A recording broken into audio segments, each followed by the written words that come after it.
வணக்கம் தமிழா. தமிழா IAS academy வழங்கக்கூடிய TNPSC group 4 மற்றும் விஓ தேர்வுக்கான இலவச மாதிரி தேர்வு நாம் பார்த்துக்கிட்டு இருக்கோம். இன்னும் பார்க்கக்கூடிய இலவச மாதிரி தேர்வு 2 இந்திய பொருளாதாரம், இந்தியன் எக்கனமி மாதிரி தேர்வு தான் பார்க்க போகிறோம். ஓகேங்களா? இதோடைய டெஸ்ட் கொஸ்டினோட பிடிஎஃப் ஃபைல் நம்ம தமிழா ஐஏஎஸ் அகாடமி டெலிகிராம் சேனலில் இருக்கும். இதுக்கான எக்ஸ்பிளனேஷன் நம்ம யூடியூப் சேனல் நம்ம பார்த்துக்கலாம். எல்லா டெஸ்ட்டுமே இப்படி தான் உங்களுக்கு வரும். நீங்கள் டெஸ்ட்டு அதில் பிடிஎஃப் டவுன்லோட் பண்ணிவிட்டு ப்ராக்டிஸ் பண்ணிட்டு ஆன்சர் கீ யூடியூப் சேனலில் செக் பண்ணிட்டு அதுக்கான எக்ஸ்பிளனேஷன் நீங்கள் வீடியோவை பார்த்துக்கலாம். ஓகேங்களா? வீடியோ ஸ்கிப் பண்ணாமல் பாருங்கள். ஓகே, முதலாவது வினா, ஊரக பொருளாதாரத்துடைய முக்கிய இயல்பு என்னது? ஊரக பொருளாதாரம், ரூரல் எக்கனாமி. இந்த ஊரக பொருளாதாரத்துடைய முக்கிய இயல்பு என்னன்னு கேட்குறாங்க. 4 ஆப்ஷன்ஸ் கொடுத்துருக்காங்க. அதாவது விவசாயத்தை சார்ந்திருப்பதா, அதிக மக்கள் தொகை அடர்த்தியா, டென்சிட்டியா, குறைந்த அளவு மக்கள் தொகையா, ஏற்றத்தாழ்வு குறைவா அப்படின்னு கேட்குறாங்க. எது சரி அப்படின்னா, அதாவது கிராம பொருளாதாரம் அல்லது ஊரக பொருளாதாரத்துடைய முக்கியமான இயல்பு என்னன்னா விவசாயத்தை, வேளாண்மை சார்ந்திருப்பது தான் சரியானது. அடுத்து, ஊரக பகுதிகளில் ஒரு மனிதன் எடுத்துக்கொள்ள வேண்டிய சராசரி கலோரி அளவு எவ்வளவு அப்படின்னா 2400 கலோரி எடுக்குங்களா. ஊரக பகுதியில் ஒரு மனிதன் எடுத்துக்கொள்ள வேண்டிய சராசரி கலோரி எவ்வளவு எடுத்துக்கணும் அப்படின்னா கிராமப்புற பகுதியில் 2400 கலோரி. இதே நகர்ப்புற பகுதியில் கொஞ்சம் கம்மியாக 2100 கலோரிகள் தான் தேவையானதாக இருக்கும். அடுத்து வினா எண் 3, இந்திய விவசாயி கடனாளியாக பிறந்து, கடனாளியாக வாழ்ந்து, கடனாளியாக இறந்து, கடனையே சந்ததிக்கு விட்டு செல்கிறான். இந்த சொற்றொடரை கூறியவர் யார் அப்படின்னு பார்த்தீங்கன்னா சர் மால்காம் டார்லிங். இந்திய விவசாயி கடனாளியாக பிறந்து, கடனாளியாக வாழ்ந்து, கடனாளியாக இறந்து, கடனையே சந்ததிக்கு விட்டு செல்கிறான் என்று கூறியவர் சர் மால்காம் டார்லிங். எந்த வருடம் வட்டார ஊரக வங்கி, அதாவது ரீஜனல் ரூரல் பேங்க், வட்டார ஊரக வங்கி பயன்பாட்டுக்கு வந்தது அப்படின்னா 1925ஆம் ஆண்டு அது ரீஜனல் ரூரல் பேங்க், வட்டார அதாவது கிராமிய வட்டார ஊரக வங்கிகள் பயன்பாட்டுக்கு வந்தது 1975. அடுத்து முத்ரா வங்கி அமல்படுத்தப்பட்ட ஆண்டு. முத்ரா அப்படின்னு என்னன்னா micro units development and refinancing agency. அதாவது முத்ரா என்ன விரிவாக்கம்? Micro units development and refinancing agency அப்படிங்கிற சுருக்கம் தான் முத்ரா வங்கி. அமல்படுத்தப்பட்ட ஆண்டு எப்படின்னா 2015. ஓகேங்களா? அடுத்து ஊரகச்சாலை. இந்த ஊரகச்சாலையோட பயன்பாடாக கருதப்படும் என்னன்னா ஊரக அங்காடி வசதிகள், வேலை வாய்ப்பு, ஊரக வளர்ச்சி. இந்த அனைத்துமே தான் ஊரகச்சாலையோட பயன்பாடு. அப்ப என்னது? அனைத்தும் சரியானது. அடுத்து எழுத்தறிவு விகிதத்தில் தமிழ்நாட்டுடைய தரம் எவ்வளவு பார்த்தீங்கன்னா 8வது இடத்துல இருக்காங்க. எழுத்தறிவு விகிதத்தில் தமிழ்நாடு தரம் 8வது இடம். இந்த 2010 சென்சஸ் பிரகாரம் தமிழ்நாடு பார்த்தீங்கன்னா 80.03 80.33% இருந்தாங்க. இந்தியா லெவல் பார்த்தா 24.04 இந்தியா லெவலில். அடுத்து எது சரியானது? HYV அப்படின்னா ஹை ஈல்டிங் வெரைட்டிஸ் அப்படின்னா அதிக விளைச்சல் தரக்கூடிய விதைகள். ஹை ஈல்டிங் வெரைட்டிஸ், அதிக விளைச்சல் தரக்கூடிய விதைகள். இது எம்எஸ்பி அப்படின்னா மினிமம் சப்போர்ட்டிங் பிரைஸ், அதாவது குறைந்தபட்ச ஆதார விலை. அந்த மினிமம் சப்போர்ட்டிங் பிரைஸ் சுருக்கமாக எம்எஸ்பி. இதுவும் சரியாக தான் இருக்கு. இந்த பிடிஎஸ் அப்படின்னா பப்ளிக் டிஸ்ட்ரிபியூஷன் ஸ்கீம் அப்படின்னா பொது விநியோகம். இதுவும் சரியாக தான் இருக்கு. அடுத்து எஃப்சிஐ அப்படின்னா ஃபுட் கார்பரேஷன் ஆஃப் இந்தியா, இந்திய உணவுக் கழகம். இப்போ கொடுக்கப்பட்ட 4மே சரியாது. இப்போ HIVனா high yielding varieties, minimum supporting price, public distribution scheme, food corporation of India அனைத்துமே சரியானது தான். அடுத்து கொடுக்கப்பட்ட இணையலில் தவறான இணை எதுன்னு கேட்குறாங்க. பாருங்க, தமிழ்நாடோட நுழைவாயில் எது அப்படின்னா தூத்துக்குடி தான். இது சரி. வீட்டு ஜவுளிகள் தயாரிப்பதற்கு புகழ்பெற்ற நகரம் ஈரோடு கிடையாது, கோயம்புத்தூர். என்னது? வீட்டு ஜவுளிகள் தயாரிப்பு நகரம் கோவை தான் சரியானது. ஈரோடு கொடுத்துருக்காங்க. அப்போ அதுதான் தவறான விடை. எஃகு நகரம் என்று அழைக்கப்படுவது சேலம், சரியானது. பம்ப் நகரம் என்று அழைக்கப்படுவது கோயம்புத்தூர், இதுவும் சரியானது. அப்படின்னா தவறானது ஆப்ஷன் பி தான் விடை. அடுத்து தமிழ்நாடு ஒருங்கிணைந்த ஊட்டச்சத்து திட்டம். திட்டத்தை எந்த ஆண்டு தொடங்கினாங்க அப்படின்னா 1980. தமிழ்நாடு ஒருங்கிணைந்த ஊட்டச்சத்து திட்டம் தொடங்கப்பட்ட ஆண்டு 1980. அடுத்து தமிழகத்துடைய பெரும்பாலான விவசாயிகள் பெரு விவசாயிகளா, சிறு விவசாயிகளா, குறு விவசாயிகளா, நிலப்பிரபுக்களான? சரியான விடை ஆப்ஷன் சி குறு விவசாயிகள். தமிழகத்துடைய பெரும்பாலான குறு விவசாயிகள் தான் ஆவார்கள். அடுத்து தமிழகத்துக்கு பெரும் நீர் ஆதாரமாக இருப்பது, தமிழகத்துக்கு அதிக மழை கொடுக்கக்கூடியது எதுவும் பார்த்தீங்கன்னா வடகிழக்கு பருவமழை.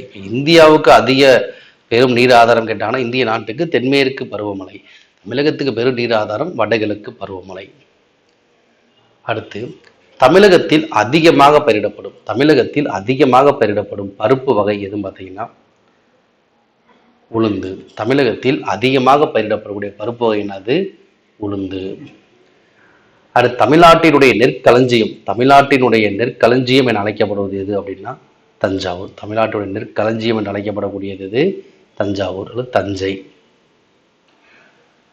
காவிரி டெல்டா கொடுத்ததான காவிரி டெல்டா வச்சுக்கலாம். நெற்களஞ்சியம் என்னன்னா குறிப்பிட்ட பரப்பளவுல நெல் அதிகமாக விளைவிப்பது, அதாவது நெற்களஞ்சியம் தஞ்சாவூர். அடுத்து இந்தியாவோட மொத்த உள்நாட்டு உற்பத்தியில், அதாவது ஜிடிபி கிராஸ் டொமஸ்டிக் ப்ராடக்ட் அப்படின்னா இந்தியாவோட புவியியல் எல்லைக்குள்ள உற்பத்தி செய்யப்பட்ட மொத்த பண்டங்கள் மற்றும் பணிகளுடைய மொத்த மதிப்பு தான் ஜிடிபி கிராஸ் டொமஸ்டிக் ப்ராடக்ட், மொத்த உள்நாட்டு உற்பத்தி. இது எந்த இறங்கு வரிசை, பல்வேறு துறையில் எந்த இறங்கு வரிசை சரியானதான் இறங்கு வரிசைன்னு பார்க்கும்போது ஃபர்ஸ்ட் சார்பு துறை, அடுத்து இரண்டாம் துறை, அடுத்து முதன்மை துறை. இப்போ என்னது? ஆப்ஷன் சிங்கிற இறங்கு வரிசை தான் மொத்த உள்நாட்டு உற்பத்தியில் ஜிடிபியில் சரியானது. அடுத்து போர் தளவாடங்கள். இந்த போர் தளவாடங்கள் தயாரிக்கக்கூடிய கனரக வாகன தொழிற்சாலை அமைக்கப்பட்டுள்ள இடம் எதுனா ஆவடி. ஆவடி எந்த மாவட்டத்தில் இருக்கு அப்படின்னா திருவள்ளூர் மாவட்டத்தில் வருது. ஆவடி எந்த மாவட்டம்? திருவள்ளூர் மாவட்டம். போர் தளவாட தயாரிக்கும் தொழிற்சாலை எங்க இருக்கு? ஆவடி. அடுத்து தோல் உற்பத்தி தொழில் நடைபெறும் ஒரு முக்கிய நகரம் எதுனா திண்டுக்கல். இது இல்லாமல் பார்த்தீங்கன்னா இங்கே ஆம்பூர், வாணியம்பாடி போன்ற இடங்களிலும் தோல் தொழிலங்கள் நடைபெறுகிறது. தோல் உற்பத்தி தொழில் இங்கே கொடுக்கப்பட்ட தெரிவுகளில் திண்டுக்கல் தான் சரி. அடுத்து சேலம் இரும்பு எஃகு ஆலை தொடங்கப்பட்ட ஆண்டு எப்போனா 1973. சேலம் இரும்பு எஃகு ஆலை தொடங்கப்பட்ட ஆண்டு 1973. அடுத்து தென்னிந்தியாவின் மான்செஸ்டர் அழைக்கப்படக்கூடியது கோயம்புத்தூர். இப்போ இந்தியாவின் மான்செஸ்டர் கேட்டாங்கன்னா மான்செஸ்டர் அப்படின்னா பருத்தி நெசவாலைகள் அதிகம் செறிந்து காணப்படக்கூடிய பகுதி என்று பொருள். இப்போ இந்தியாவின் மான்செஸ்டர் எங்கே அதிகமாக? குஜராத் மாநிலம் அகமதாபாத்தில் தான் அதிகமாக காணப்படுது. இந்தியாவின் மான்செஸ்டர் அகமதாபாத். தமிழ்நாட்டின் தென்னிந்தியாவின் மான்செஸ்டர் கோயம்புத்தூர். இவற்றில் உணவல்லாத பயிர் எதுன்னு கேட்குறாங்க. உணவல்லாத பயிர் எது? உணவான பயிர்னா கம்பு, சோளம், கேழ்வரகு. இப்போ உணவல்லாத பயிர் எதுனா தென்னை தான் சரி. அடுத்து மத்திய அரசுக்கும் மாநில அரசுக்கும் நிதி பகிர்வை வரையறை செய்ய அமைக்கப்பட்ட ஆணையம் என்னன்னா நிதி ஆணையம் அல்லது நிதிக்குழு. இது ஆர்டிக்கல் எதில் வரும்னா ஆர்டிக்கல் 28. இந்த நிதிக்குழுவை 5 ஆண்டுக்கு ஒரு முறை அமைப்பவர் யாருன்னா குடியரசுத் தலைவர் தான். ஓகேங்களா? இதோட பதவிக்காலம் 5 ஆண்டுகள். மத்திய அரசுக்கும் மாநில அரசுக்கு நிதி பகிர்வை வரையறை செய்ய அமைக்கப்பட்ட குழு நிதிக்குழு அல்லது நிதி அனுப்பி போயிட்டு 15வது நிதிக்குழு. ஓகேங்களா? அடுத்த பின் வரும்னொற்று எது இரண்டாம் துறையை சார்ந்தது அல்ல? இரண்டாம் துறை சார்ந்த அல்ல. கட்டுமான இரண்டாம் துறை தான். சிறுதொழில் இரண்டாம் துறை. உற்பத்தி என்பது இரண்டாம் நிலைத்துறை. அப்போ காடுகள் என்பது எதில் வரும்னா முதன்மை நிலைத்துறைக்குள்ள வரக்கூடியது. காடு என்பது முதல் நிலைத்துறைகளில் வரக்கூடியது. அதுதான் விடை. அடுத்து பொறுத்துக. தொழில் முனைவோர் தொழிலை உருவாக்கக்கூடிய தொழில் முனைவோர், தொழில் மாற்றம் காணும் முகவோர், அமைப்பாளர் ஆவார். ஓகேங்களா? அடுத்து மெப்ஸ் அப்படின்னா மெட்ராஸ் எக்ஸ்போர்ட் ப்ராசஸிங் ஜோன் அப்படின்னா மெட்ராஸ் ஏற்றுமதி செயலாக்க மண்டலம். அடுத்து இந்திய ஒழுங்குமுறை தொழிற்சாலை எங்க இருக்குன்னா Aravankadu. TNPL Tamil Nadu paper limited எங்க இருக்கு? கரூர், புகழூர். தென்னிந்தியாவின் மான்செஸ்டர் கோயம்புத்தூர். அப்போ கொடுக்கப்பட்டதுல எது சரி? ஆப்ஷன் பி தான் சரி. தொழில் முனைவோர், சமுதாய மாற்றங்கான முகவோர், ஒரு அமைப்பாளர். மெட்ராஸ் எக்ஸ்போர்ட் ப்ராசஸிங் ஜோன் அப்படின்னா மெப்ஸ் அப்படின்னா மெட்ராஸ் ஏற்றுமதி செயலாக்க மண்டலம். இந்திய ஒழுங்குமுறை தொழிற்சாலை அமைந்துள்ள இடம் Aravankadu. TNPL Tamil Nadu paper limited Tamil Nadu செய்தித்தாள் காகித நிறுவனம் அமைந்துள்ள இடம் கரூர், புகழூர். தென்னிந்தியாவுடைய மான்செஸ்டர் கோயம்புத்தூர். ஆப்ஷன் பி சரியாக உள்ளது. அடுத்து ஆசியாவின் டெட்ராய்ட் என அழைக்கப்படும். டெட்ராய்ட் நகரத்தில் வாகன தொழிற்சாலை அதிகமாக இருக்கு அமெரிக்காவில். அதுதான் டெட்ராய்ட். இப்போ இந்தியாவில் டெட்ராய்டு அல்லது தெற்காசியாவின் டெட்ராய்டு, ஆசியாவின் டெட்ராய்டு. இங்கே எங்கே அதிகமான வாகன தொழிற்சாலை வாகனங்கள் இருக்கு தயாரிக்கக்கூடிய தொழிற்சாலை இருக்குன்னு பார்த்தீங்கன்னா சென்னை தான். இப்போ இந்தியாவின் டெட்ராய்ட், ஆசியாவின் டெட்ராய்ட், தெற்காசியாவின் டெட்ராய்டுனா சென்னை தான்.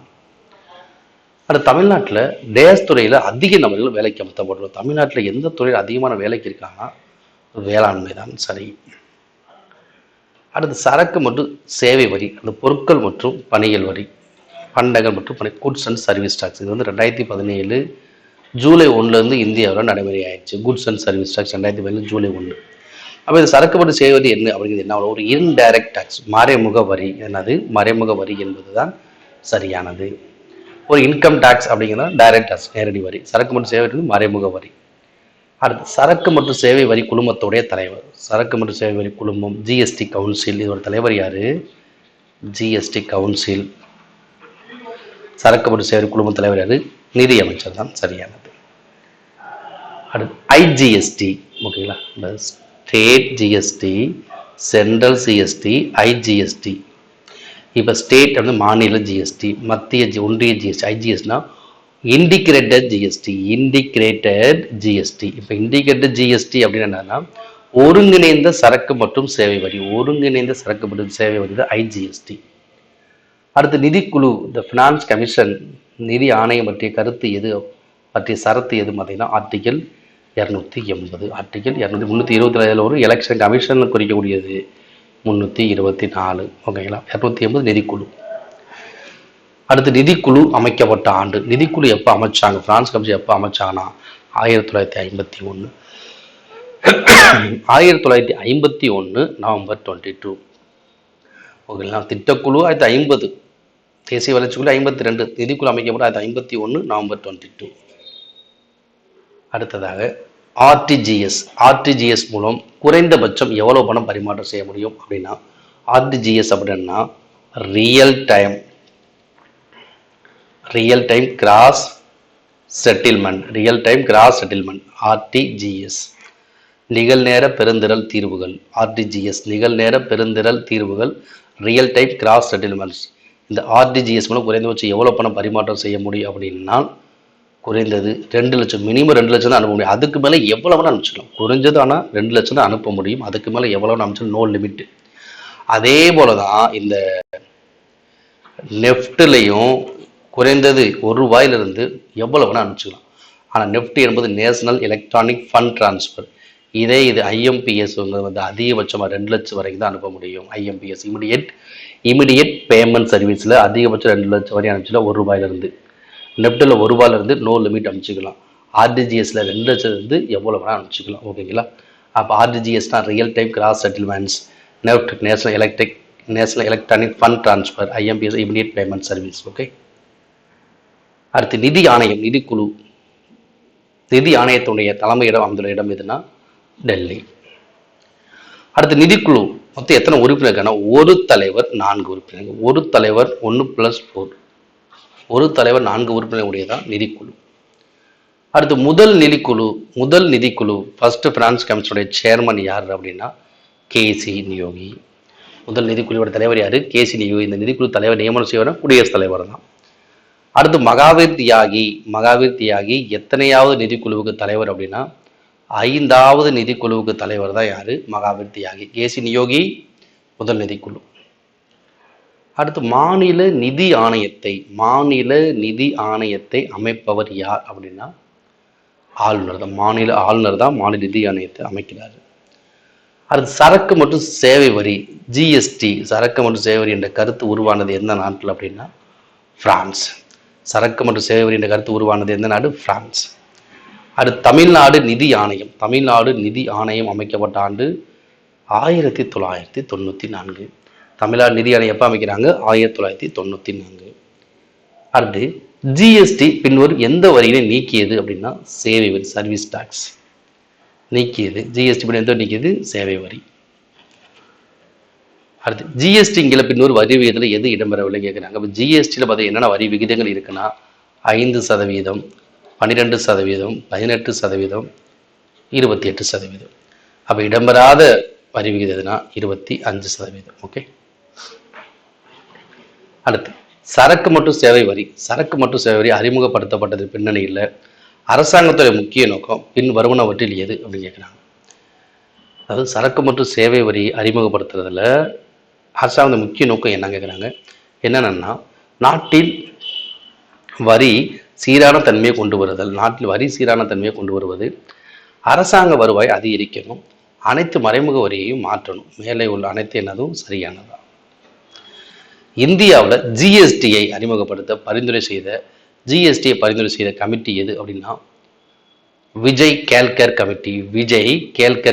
ஓகேங்களா, ஆப்ஷன் ஏ தான் சரி. இந்தியாவில் ஜிஎஸ்டியை பரிந்துரை செய்த கமிட்டியின் பெயர், ஆணையத்தின் பெயர் விஜய் கேல்கர் ஆணையம் அல்லது விஜய் கேல்கர் கமிட்டி.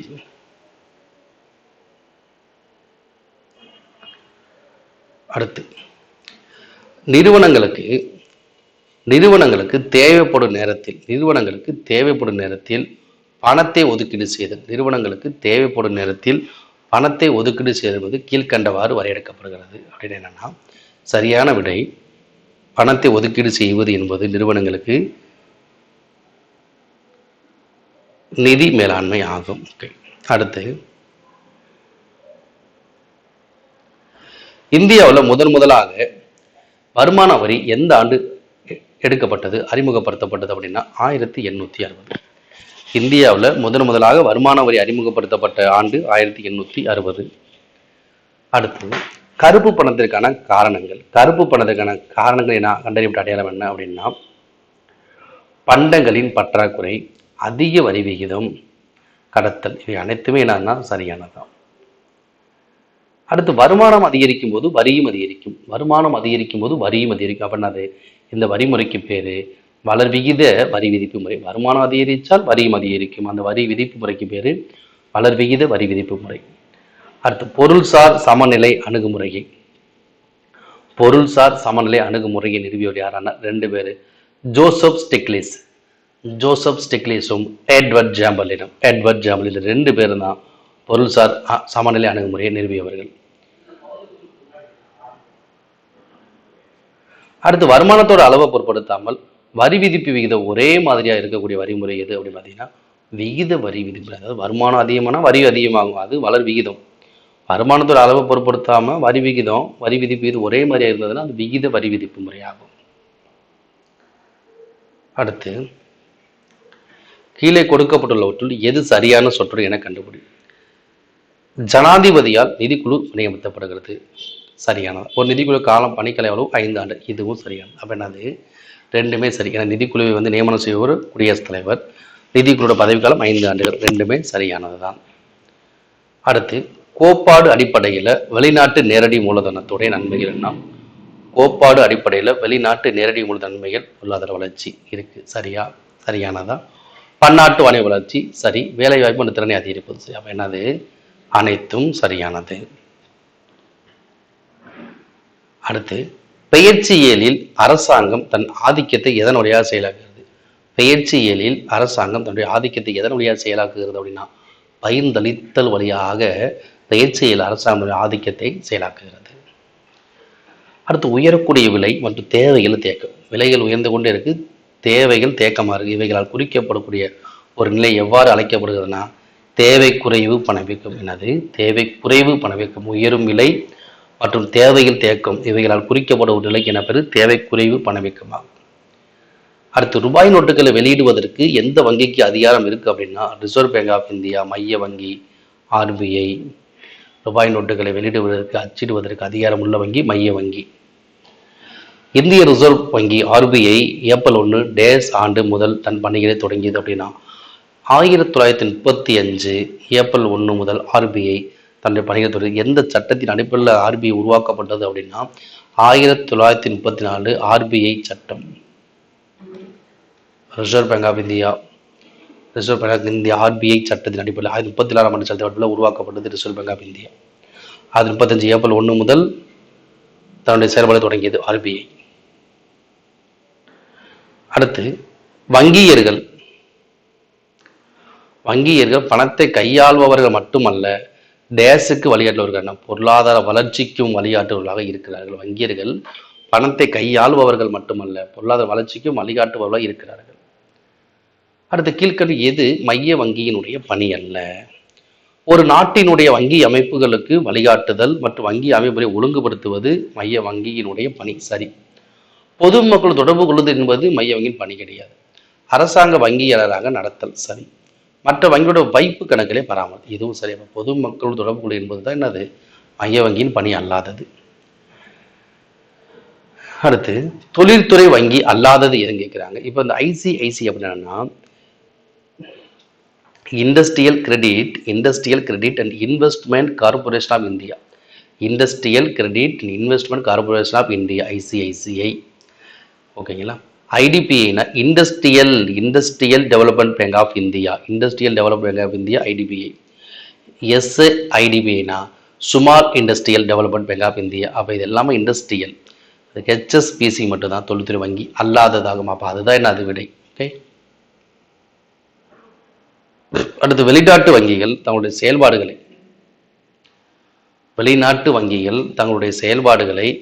இந்தியாவில் ஆரம்பித்த ஆண்டு. வெளிநாட்டு வங்கிகள் தங்களுடைய செயல்பாடுகளை இந்தியாவில் எந்த ஆண்டு ஆரம்பிச்சாங்க அப்படின்னா சரியான விடை 1978. அடுத்து மின்னணு வங்கியினை டேஷ் மூலம் செயல்படுத்தலாம் அப்படின்னா மின்னணு வங்கியினை கணினிகள், கைபேசிகள், ஏடிஎம் அட்டை. மின்னணு வங்கிகளை கணினிகள், கைபேசி, ஏடிஎம் அட்டை மூலமாக என்ன பண்ணலாம் செயல்பட. அனைத்துமே சரியானது.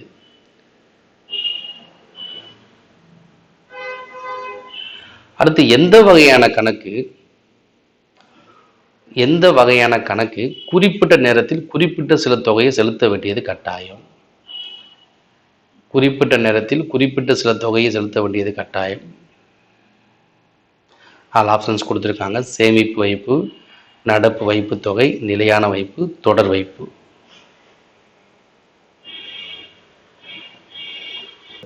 எந்த வகையான கணக்குக்கு குறிப்பிட்ட நேரத்தில் குறிப்பிட்ட சில தொகையை செலுத்த வேண்டிய கட்டாயம்னா தொடர் வைப்பு என்பதுதான் என்னது சரியானது. ஓகேங்களா.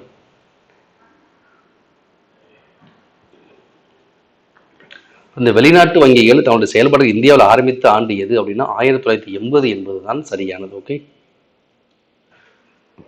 அடுத்து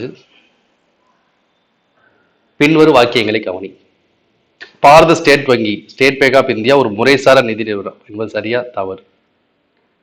இந்தியாவில் இருக்கக்கூடிய மிகப்பெரிய பொதுத்துறை வங்கி, அரசு சார்ந்த நிறுவனம் பாரத ஸ்டேட் பேங்க். இப்போ முறைசாரா நிதி நிறுவனம் இருப்பது தவறு. நாட்டுடைமை ஆக்கப்பட்ட வங்கிகளில் கடனுக்கான வட்டி அதிகமாக குறைவு. அப்போ இதுவும் தவறு. அப்போ ரெண்டுமே தவறு தான். ஷெர்ஷா சூரி அறிமுகப்படுத்திய வெள்ளி நாணயம் இது ரூபியா. ஷெர்ஷா சூரி அறிமுக வெள்ளி நாணயம் ரூபியா. நவீன நாணய முறையினுடைய தந்தை என்று அழைக்கப்படக்கூடியவர் ஷெர்ஷா சூரி. நவீன நாணய முறையினுடைய தந்தை என்று அழைக்கப்படும் ஷெர்ஷா சூரி. ஓகே. இந்திய பணத்தில் உறுதியளித்து கையொப்பமிடுபவர் யாருன்னா RBI governor. Reserve Bank of இந்தியாவுடைய கவர்னர் தான் என்ன பண்றாரு, இந்திய பணத்தை உறுதியளித்து கையொப்பமிடுறாரு. அடுத்து வணிக குழுக்கள் தமக்கென படைகளை வைத்துக் கொள்ள அனுமதித்த அரசு எது அப்படின்னா பிற்கால சோழ பேரரசு. பிற்கால சோழர் கூட என்ன பண்றாங்கன்னா வணிக குழு தனக்கென படைகளை வைத்துக் கொள்ளலாம் அப்படின்னு அனுமதி வழங்குறாங்க. அடுத்து சீனர்கள் முதலாக பயன்படுத்திய நாணயங்கள். எதுல செய்யப்படுது அப்படின்னா வெண்கலத்தால செய்யப்பட்டிருந்தது. அடுத்து கிரெடிட் கார்டு. இந்த கிரெடிட் கார்டை உருவாக்கியவர் யார் அப்படின்னா ஜான் பிக்கின்ஸ். கிரெடிட் கார்டை உருவாக்கியது ஜான் பிக்கின்ஸ்.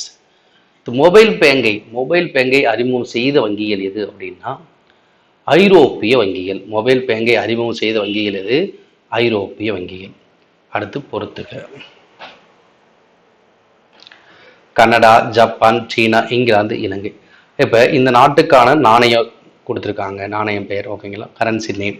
அப்போ கனடாவுடைய நாணயத்தோட பேர் என்ன? Canadian dollar. என்னது? Canadian dollar. ஓகே. அடுத்து ஜப்பானுக்கு என்னது? என். ஜப்பான் நாட்டின் நாணயம் என். சீனா நாட்டின் நாணயம் யுவான். இங்கிலாந்து நாட்டு நாணயம் பவுண்ட் ஸ்டெர்லிங். இலங்கை ரூபாய். இப்போ 435 இதுதான் சரியான, இதுதான் விடை. ஓகேங்களா. இங்கே கொடுக்கப்பட்ட ஆப்ஷன் எதுவுமே சரியா இல்லை. 43521 இதுதான் சரியானது. அப்போ கனடா நாட்டின் நாணயம் என்னது? Canadian dollar. ஜப்பான் நாட்டு நாணயம் என். சீனா யுவான். இங்கிலாந்து பவுண்ட் ஸ்டெர்லிங் அண்டு இலங்கை ரூபாய். அடுத்து பண பரிவர்த்தனை முறை இந்தியாவில் அறிமுகப்படுத்தப்பட்ட ஆண்டு எப்போ அப்படின்னா 2016. பண பரிவர்த்தனை முறை இந்தியாவில் எந்த ஆண்டு அறிமுகப்படுத்தினாங்க? 2016. அடுத்து இயற்கையான பணம் என்ன பார்த்தீங்கன்னா கொடுக்கப்பட்டதில்லை. இயற்கையான பணம் தங்கம் தான். தங்கம், வெள்ளி போன்ற உலோகங்கள் தான் பயன்படுத்தினாங்க. அடுத்து இந்தியாவின் பணப்புழக்கத்தை ஒழுங்குபடுத்தக்கூடிய வங்கி, பணப்புழக்கத்தை ஒழுங்குபடுத்த பண கொள்கையை வகுப்பது எதுவும் பார்த்தீங்கன்னா ஆர்பிஐ, இந்திய ரிசர்வ் வங்கி, ரிசர்வ் பேங்க் ஆஃப் இந்தியா அல்லது மைய வங்கி. பணப்புழக்கத்தை கட்டுப்படுத்துவது, பண கொள்கையை வகுப்பது, பணவீக்கம் பணவாட்டத்தை கட்டுப்படுத்துவது ஆர்பிஐ தான். அதிகபட்சமாக ரூபாய் மதிப்பீடு ரூபாய் நோட்டுகளை அச்சடிக்க இந்திய ரிசர்வ் வங்கிக்கு அதிகாரம் இருக்கு அப்படின்னா அதிகபட்சமாக 10,000 ரூபாய் மதிப்பீடு ரூபாய் நோட்டுகள் வரையும் அச்சடிக்கலாம் ஆர்பிஐ. ரூபாய் என்ற சொல் டேஸ் மொழியிலிருந்து பெறப்பட்டது. ரூபாய் என்ற சொல் சமஸ்கிருத மொழியிலிருந்து பெறப்பட்டது. ரூபியா என்றால் டேஸ் என்று பொருள். ரூபியா என்றால் வெள்ளி நாணயம் என்று பொருள். ரூபியா என்றால் வெள்ளி நாணயம் என்று பொருள். அடுத்து 8ஆம் நூற்றாண்டில் உலோக நாணயங்களை வெளியிட்டவர்கள் யார் அப்படின்னா மிடாஸ். அடுத்து பொருளாதார வளர்ச்சி டேஸ் மூலமாக அளவிடப்படுகிறது. பொருளாதார வளர்ச்சி எதன் மூலம் அளவிடப்படும்? அதனுடைய பண மதிப்பில் ஒரு குறிப்பிட்ட காலத்தில் உற்பத்தி செய்யப்படும் வெளியீடு. அதனுடைய பண மதிப்பில் ஒரு குறிப்பிட்ட காலத்தில் உற்பத்தி செய்யக்கூடிய வெளியீடு மூலமாக தான் பொருளாதார வளர்ச்சியானது அளவிடப்படுகிறது. அடுத்து சரியான விடையை தேர்ந்தெடு பாருங்க. பணம் சுதந்திரமாக பரவக்கூடியது சரிதான். பண்டங்கள் அழியக்கூடியதல்ல, பண்டங்கள் அழியக்கூடியது தவறு. பணத்தை தொலைதூரங்களுக்கு பரிமாற்றம் செய்ய முடியும், இதுவும் தவறு. பணம் எதிர்கால செலுத்துகைக்கு ஒரு கருவியாக பயன்படும், இதுவும் சரிதான். அப்ப என்னன்னா சரி, 1 மற்றும் 4 சரி, ஆப்ஷன் பி. டேஸ் என்பவருடைய பயணத்தால தான் காகித பணம் ஐரோப்பிய நாடுகளில் பரவியது அப்படிங்கிறாங்க. அதாவது யாருடைய பயணத்தால் ஐரோப்பிய நாடுகளில் காகித பணம் பரவியது அப்படின்னா மார்க்கோ போலோ. ஏன்னா இவர் தான் இந்தியாவோட முதல் கடல் வழியை இவர் வந்து வெனிஸ் நகர பயணி. ஓகேங்களா, வெனிஸ் நகர பயணி மார்க்கோ போலோவுடைய பயணத்தால் தான் காகித பணம் ஐரோப்பிய நாடுகளில் பரவியது. அடுத்து நாட்டு வருமானத்தை கணக்கிடும் முறைகள் எத்தனை? மொத்தம் 3. உற்பத்தி முறை, வருமான முறை, செலவின முறை.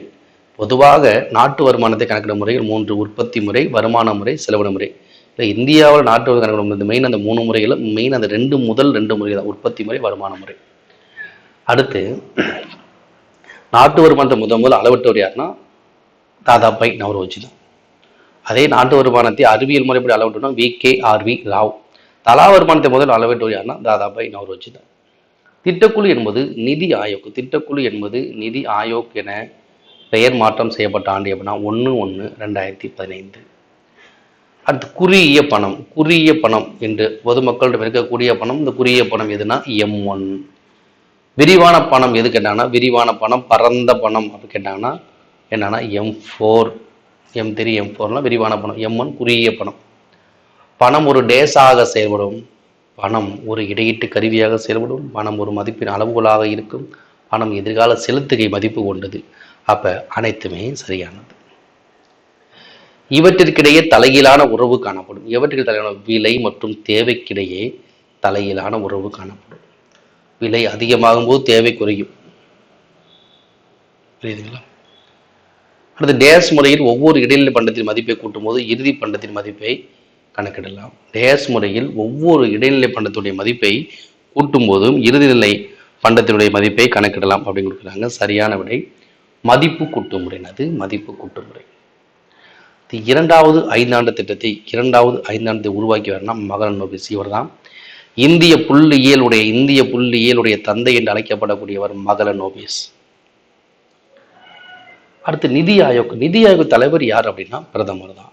இதுல முதல் துணைத் தலைவராக நியமிக்கப்பட்டவர் யாருன்னா அரவிந்த் பனகாரியா. நிதி ஆயோக் முதல் துணைத் தலைவர் அரவிந்த் பனகாரியா. அதுக்கப்புறம் ராஜீவ்குமார் இருந்தார். அதுக்கப்புறம் பார்த்தீங்கன்னா சுமன் பெரி இருக்காரு. ஓகேங்களா. அதே மாதிரி நிதி ஆயோக் CEO யாருன்னா PVR சுப்பிரமணியன். நிதி ஆயோக் துணைத் தலைவர் இப்போ இருக்கக்கூடியவர் வந்து சுமன் பெரி. நிதி ஆயோக் CEO யாருன்னா PVR சுப்பிரமணியம். அடுத்து தேசிய மேம்பாட்டு குழு எப்போ அமைச்சர்? 1952 ஆகஸ்ட் 6. அது 52 ஆகஸ்ட் 6. நேஷனல் டெவலப்மெண்ட் கவுன்சில் தேசிய மேம்பாட்டு குழு, தேசிய வளர்ச்சி குழு. உருவாக்கப்பட்ட 5 ஆண்டு திட்டங்களுக்கு அங்கீகாரம் வழங்குவதுதான் இந்த NDC என்று சொல்லப்படும் தேசிய மேம்பாட்டு குழு நோக்கம். இது அமைத்தது ஆகஸ்ட் 6. அது 52. 5 ஆண்டு திட்டங்களுக்கு அங்கீகாரம் வழங்குவது இதோடைய பணி. அது தமிழ்நாட்டில் எந்த மாவட்டம் 2010-11 அதிக தலா வருவாய், அது பெர்காப்ஸா இன்கம் உடைய மாவட்டம் எது? அதிகமானது எதுன்னு பார்த்தீங்கன்னா கன்னியாகுமரி மாவட்டம் தான். அடுத்து இரண்டாவது பசுமை புரட்சி. பசுமை புரட்சி என்ற சொல்லை உருவாக்கியவர் யாருன்னா வில்லியம் எஸ்காட். பசுமை புரட்சி தந்தை யாரு கேட்டால் டாக்டர் நார்மன் இ போர்லாக். இந்திய பசுமை புரட்சி தந்தை யாரு கேட்டால் எம் எஸ் சுவாமிநாதன். அதாவது விவசாயத்தில் உற்பத்தி அதிகரிப்பதற்காக மேற்கொள்ளப்பட்ட புரட்சி பசுமை புரட்சி. ஃபர்ஸ்ட் புரட்சி 1967. இரண்டாவது பசுமை புரட்சி எப்போ கொண்டு வராங்கன்னா 11வது ஐந்தாண்டு திட்ட காலத்தில் தான் கொண்டு வராங்க. அடுத்து ஆடம் ஸ்மித்தின் பொருளியல் தந்தை என்று அழைக்கப்படக்கூடிய, முதலாளித்துவ தந்தை என்று அழைக்கப்படக்கூடிய ஆடம் ஸ்மித்தினுடைய நாடுகளின் செல்வம் என்ற மிக உயர்ந்த நூல் வெளியிடப்பட்ட ஆண்டு எப்போ? நாடுகளின் செல்வமும் அவற்றை உருவாக்குகின்ற காரணிகளும் ஒரு ஆய்வு என்ற நூலை வெளியிட்டவர் ஆடம் ஸ்மித். வெளியிடப்பட்ட ஆண்டு 1776. இந்தியாவில் முதல் திட்டக்குழுவோட தலைவர் யார் அப்படின்னா ஜவஹர்லால் நேரு. திட்டக்குழு 1950 அமைக்கிறாங்க. அப்போ முதல் தலைவர் பிரதமர் யாரு? ஜவஹர்லால் நேரு. அடுத்து இந்தியாவில் பசுமை புரட்சி 1967 தொடங்கப்பட்டது. சரிதான்.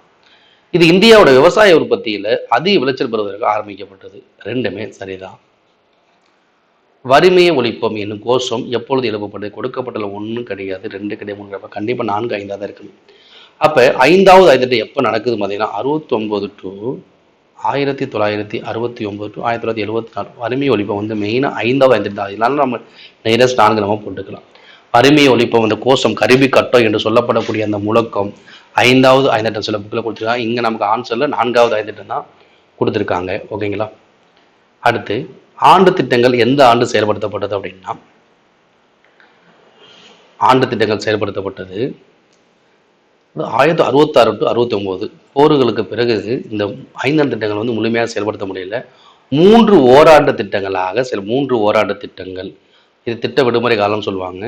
1966 to 67, 67 to 68, 68 to 69. 3 ஓராண்டு திட்டங்கள் திட்ட விடுமுறை காலம். 66 to 69 3 ஓராண்டு திட்டங்கள் திட்ட விடுமுறை காலம். அடுத்து இந்தியாவின் முறையான திட்டமிடல் முயற்சியை முதல்ல மேற்கொண்டவர் யார்? இந்திய திட்டமிடல் நந்தை என்று அழைக்கப்படக்கூடிய சர் எம் விஸ்வேஸ்வரையா. இந்திய திட்டமிடலுக்கான திட்டமிட்ட இந்தியாவுக்கான பொருளாதார நூல் யாருடையனா சர் எம் விஸ்வேஸ்வரையா. இவர் தான் இந்திய திட்டமிடலின் தந்தை என்று அழைக்கப்படக்கூடியவர். ஓகே. அடுத்து தனிநபர் வருமான வரி விதிப்பது யார் அப்படின்னா மத்திய அரசு. தனிநபர் வருமான வரி யார் விதிக்கிறா? மத்திய அரசு தான் சரியானது. அடுத்து எந்த 5 திட்டம் வேலை வாய்ப்பு செயல் திட்டம்? எந்த 5 திட்டம் வேலை வாய்ப்பு செயல் திட்டம் வளர்ச்சியோடு தொடர்பு கொண்டது அப்படின்னா 5வது ஐந்தாண்டு திட்டம் தான்.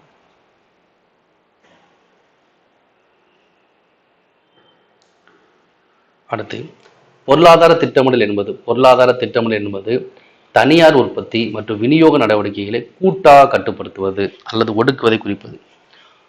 எக்கனாமிக்கல் பிளானிங் அப்படின்னு என்னன்னா, பொருளாதார திட்டமிடல் அப்படின்னா தனியார் உற்பத்தி மற்றும் விநியோக நடவடிக்கைகளை கூட்டாக கட்டுப்படுத்துவது அல்லது ஒடுக்குவதை குறிப்பதாக என்று கூறியவர் ராபின்ஸ். பாக்கர் அப்படின்னா சொல்லுங்க, பணம் மட்டுமே பணத்தின் தேவையை சந்திக்கும். பணம் மட்டுமே பணத்தின் தேவையை சந்திக்கும் என்று கூறியவர் யாரு? பணம் எதையெல்லாம் செய்யவளோ அதுவே அப்படி கூறிய வாக்கர். ஜெயம்கின் நவீன பொருளாதார தந்தை. பொருளாதார திட்டமிடல் என்பது தேர்ந்தெடுக்கப்பட்ட இலக்குகளை அடைய உரிய பொறுப்பில் உள்ளவர்கள் நிதானமாக சிந்தித்து இருக்கக்கூடிய பொருளாதார வளங்களை அதிக அளவில் பயன்படுத்த சுட்டிக்காட்டிய வழிமுறைகளே பொருளாதார திட்டமிடல் என்று கூறியவர் யாருன்னா டால்டன்.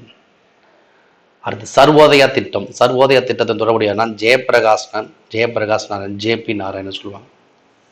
லோக்நாயக் ஜெயபிரகாஷ் நாராயணன் சர்வோதயத்திடம் தொடர்புடையவர். ஸ்ரீமன் நாராயணன் அகர்வால் காந்திய திட்டம். மக்கள் திட்டம் எம்.என். ராய். சர்வோதய திட்டம் தொடர்புடையவர் ஜெயபிரகாஷ் நாராயண். ஓகே. இந்த வீடியோ பிடிச்சிருந்தா லைக் பண்ணுங்க, கமெண்ட் பண்ணுங்க, நம்பருக்கு ஷேர் பண்ணுங்க. தேங்க்யூ.